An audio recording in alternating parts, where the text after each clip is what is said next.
اللہ کے دوستوں کو نہ خوف ہے نہ غم ہے. غم اور خوف انہیں نہیں ہے. یہ سادہ سیدھا ترجمہ یہاں پر بیان کیا ہے.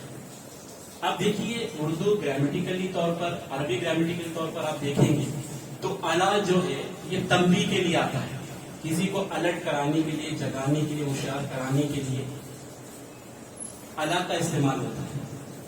الا ان اولیاء اللہ، الا کا معنی ہوتا ہے خبردار، آگاہ ہو جاؤ، سن لو، ہوشیار ہو جاؤ، جاگ جاؤ. یہ بہت سارے مفاہیم اسی انداز میں نکلتے ہیں. اب سوچنے اور سمجھنے والی بات یہ ہے کہ یہاں پر اللہ تبارک و تعالیٰ آگاہ کیوں کرا رہا ہے، جگہ کیوں رہا ہے، الرٹ کیوں کرا رہا ہے. کبھی ہوتا ہے نا، آپ جو ڈرائیونگ کر رہے ہو تو ڈینجر زون آئے گا تو پہلے ہی الرٹ کیا جائے گا. اسپیڈ بریکر آتا ہو تو پہلے آپ کو الرٹ کیا جائے گا کہ آپ گاڑی یہاں پر سنبھال کے چلائیے، کیونکہ آگے یہ ایریا ایکسیڈنٹ والا ایریا ہے، ٹرن والا ایریا ہے، یہاں پر گھاٹ ہے. یہ ساری چیزیں ہوتی ہے کہ آگے خطرہ ہے، اس لیے آپ کو پہلے الرٹ کرایا جا رہا ہے. مگر یہاں کون سی بات ہے کہ اللہ سبحانہ و تعالیٰ آگاہ کیوں کرا رہا ہے، خبردار کیوں، سن لو کیوں، جاگ جاؤ کیوں؟ کیونکہ آیت کا دوسرا حصہ یہ بتا رہا ہے کہ اس لیے آگاہ کیا جا رہا ہے، کرایا جا رہا ہے کہ آگے اللہ تبارک و تعالیٰ اپنے دوستوں کی شان بیان کرنے والا ہے. کیا کرنے والا ہے؟ اپنے دوستوں کی شان بیان کرنے والا ہے. تو شمع رسالت کی پروانوں ابھی بھی بات کلیئر نہیں ہوئی. اللہ جب اپنے دوستوں کی شان بیان کرے تو پھر آگاہ کرانے کی ضرورت کیوں؟ خوب کرے شان بیان اپنے دوستوں کی، مگر آگاہ کیوں کرائے؟ اللہ یہ تنبیہ والا جملہ کیوں آیا؟ تو میرے آقا علیہ الصلوۃ والسلام کی پیارے دیوان مفسرین فرماتے ہیں اس لیے ایک موٹی سی مثال کے ذریعے میں آپ کے ذہن کے قریب کروں. کیونکہ جب اللہ والوں کی شان بیان کرے گا، اپنے دوستوں کی شان بیان کرے گا تو کہیں لوگوں کو غلط فہمی نہ ہو جائے، اس لیے آگاہ کرا ہے. جیسے مثال کے طور پر یہ موٹی سی مثال، اس سے قبل میں نے آپ کو بتایا بھی ہوگا کہ راستے میں بہت سارے لائٹ کے کھمبے آپ نے دیکھے ہوں گے. ابھی تو ڈیجیٹل انڈیا بن رہا ہے تو ہو سکتا ہے آپ کو اس انداز میں نظر نہ آئے، مگر آپ دیہاتوں میں جائیں گے آج بھی اسی طرح کے معاملات ہیں، شہروں میں بھی ہے. مگر آپ چلتے چلتے کچھ دور جائیں گے تو ایک کھمبا لائٹ کا ایسا بھی آئے گا جس کھمبے پر باضابطہ ایک بورڈ لگی ہوگی، جس بورڈ پہ انگلش میں لکھا ہوگا ڈینجر، اردو میں لکھا ہوگا خطرہ، مراٹھی میں، ہندی میں اپایا لکھا ہوگا. اور جس کو لکھنا پڑھنا نہیں آتا ہے اس کو سمجھنے کے لیے انسان کی کھوپڑی کی تصویر بنائی جاتی ہے. اچھا یہ بورڈ جو ہے نا سارے کھمبوں پہ نہیں لگی ہوئی، ایک کھمبا ایسا ہے اس پہ لگی ہو. کس کھمبے پر؟ جس کھمبے پر ٹی سی رکھی گئی ہے، ٹرانسفارمر جسے کہتے ہیں. ٹرانسفارمر جس کھمبے پر رکھا گیا ہے وہاں پر یہ بورڈ لگائی گئی ہے. آخر ایسا کیوں ہے؟ تو میرے آقا علیہ الصلوۃ والسلام کے پیارے دیوانوں، یہ ٹرانسفارمر جو ہے یہ کرنٹ سپلائی کرنے کی مشین ہے. یہاں پر زیادہ کرنٹ ہوتا ہے. آپ لائٹ والے کھمبے کو جاتے جاتے اگر دھکا لگ گیا آپ سے، یا آپ نے ہاتھ لگا دیا یا پین سے ٹھوکر مار دیا تو آپ کو کچھ نقصان نہیں ہوگا. مگر دیکھنے میں لائٹ والا کھمبا اور ٹی سی والا کھمبا دونوں ایک جیسے ہی دکھتے ہیں. تو حکومت نے یہ کہا کہ کہیں لوگوں کو غلط فہمی نہ ہو جائے، لوگ کنفیوز نہ ہو جائے کہ دیکھنے میں دونوں کھمبے ایک جیسے ہی لگتے ہیں، چلو اسے بھی ہاتھ پیر مار دے. تو شمع رسالت کے پروانوں لائٹ والے کھمبے پہ ہاتھ پیر مار دیں گے تو کچھ نہیں ہوگا. ٹی سی والے کھمبے پہ اگر آپ نے نازیبا حرکت کی تو پھر وہ کیا بنا کے چھوڑے گا؟ جیسی تصویر بنی ہوئی نا وہاں پر ویسے ہی بنا کے چھوڑے گا. تو بس ایسا ہی کہ یہاں پر کہیں لوگوں کو غلطی نہ ہو جائے، دیکھنے میں دونوں کھمبے ایک جیسے ہیں، ان کا ماڈل ویسا ہی ہے، اسٹرکچر ویسا ہی ہے، لینتھ وڈتھ دیکھنے میں ایک جیسے دکھتے ہیں، تو کہیں لوگ کنفیوز ہو کر کے اپنے جان سے ہاتھ نہ دھو بیٹھے. یہاں پر اللہ تبارک و تعالیٰ اللہ تنبیہ فرما کر یہ کہتا ہے کہ جو میرے دوست ہیں وہ دیکھنے میں تمہارے جیسے ہی دکھیں گے.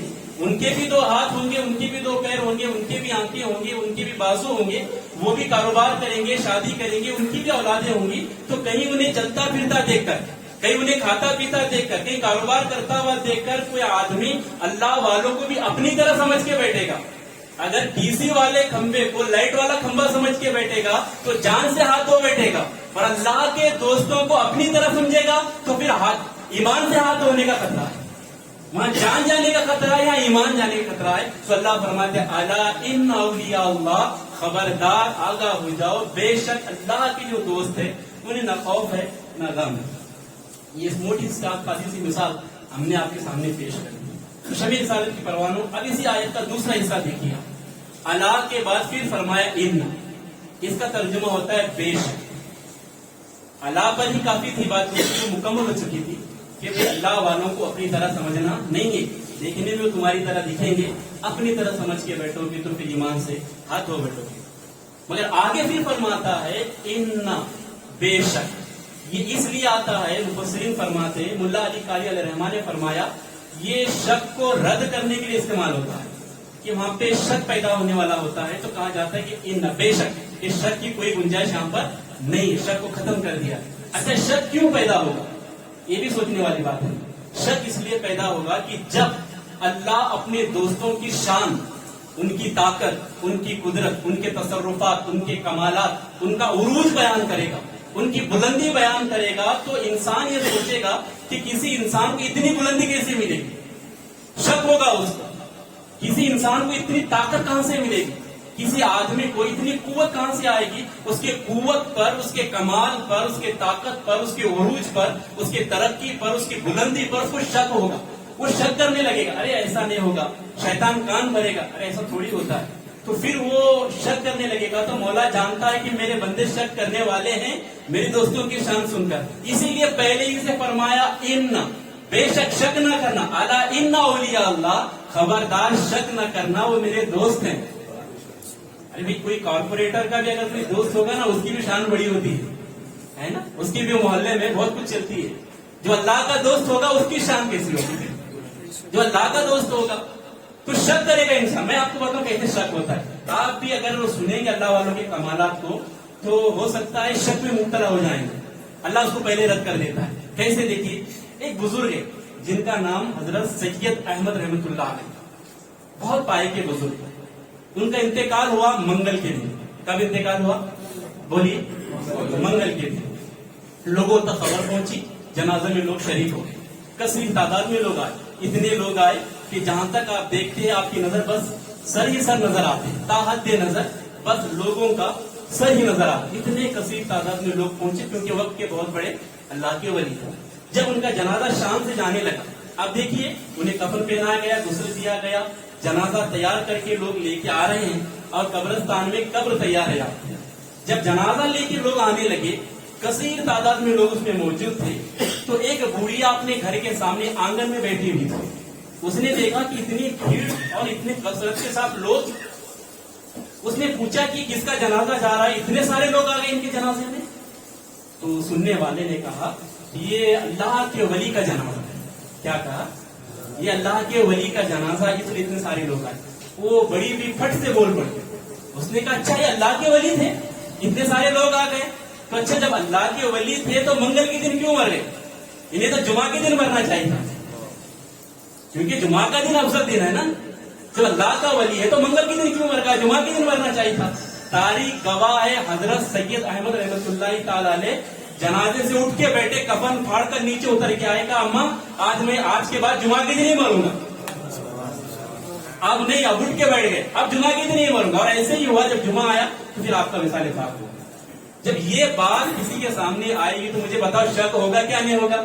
لوگ بولے گا میں نے انہیں غسل دیا تھا, کفن پہنایا تھا, قبر کو تھا, جنازہ لے کے جا رہے تھے, پھر زندہ ہو کے اٹھ کے بیٹھے, تو شک ہوگا ان کے کمال کو دیکھ کر, ان کے پاور کو دیکھ کر. اس لیے مولا فرماتے الا ان اولیاء اللہ, خبردار شک مت کرنا. کیوں نہیں کرنا, کیونکہ وہ میرے دوست ہیں, ان کو پاور, ان کو کمال ہم نے دیا. ایسے بہت سارے واقعات دیکھیے. سرکار سیدنا غوث پاک رضی اللہ تعالیٰ کی پھوپھی جن کا نام بی بی عائشہ رضی اللہ تعالیٰ عنہ, برگال پڑا بغداد شریف میں, بارش کی ایک بوند نہ ہوئی, لوگ پریشان تھے, دعائیں کرتے تھے. استسقاء کی نماز آتی ہے, جب بارش نہیں ہوتی ہے تو چھوٹے چھوٹے بچوں کو, جھپتا کی جانوروں کو لے جا کر جنگل میں جا کر وہاں پر نماز پڑھی جاتی ہے, دعا کی جاتی ہے, خاص بارش کی. سب کچھ کر لیا مگر ایک بوند بھی نہ بن. لوگ پریشان تھے. پھر کسی نے کہا کہ اس طرح کام نہیں چلے گا, پھر کیا کریں گے, کہا کسی اللہ والے سے دعا کرا, ان کی دعا سے کچھ کام بنے گا.